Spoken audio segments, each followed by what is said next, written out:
சூரியனுக்கு உகந்த இலை எருக்க இலை. அந்த எருக்க இலைய ரத சப்தமி அன்னைக்கு 7 இலைய எடுத்து நம்ம தலையில வச்சு குளிச்சோம்னா, நம்மளோட உடம்பு ஆரோக்கியமும், செல்வ வளமும் பெருகும். அது எப்படி செய்யறதுன்னு பார்க்கலாம். 7 எருக்க இலைய எடுத்து அடுக்கி வச்சுக்கோங்க. வச்சுட்டு அதில எள்ளு, ஆண்களா இருந்தா திருநூறு, திருநூறு வச்சுட்டு கொஞ்சம் அட்சத அதில வச்சுடுங்க. பெண்களா இருந்தா அதே மாரி 7 இலைய எடுத்து அடுக்கி வச்சுடுங்க. வச்சுட்டு எள்ளு வச்சுக்கோங்க. அதில் எள்ளை வச்சுட்டு கொஞ்சம் அட்சதை வைக்கணும். அட்சதை வச்சுட்டு குளிக்கிற மஞ்சத்தூளை பெண்களுக்கு வைக்கணும். பெண்கள் வச்சுக்கிட்டு இந்த 7 இலையையும் அப்படியே அடுக்காக எடுத்து தலை மேலே வச்சு தண்ணி ஊற்றணும்.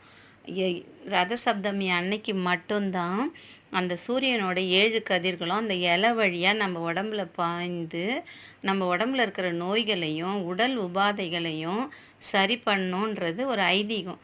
செஞ்சு பார்க்கலாம். எப்படி இருக்குன்னு கமெண்ட் பண்ணுங்கள்.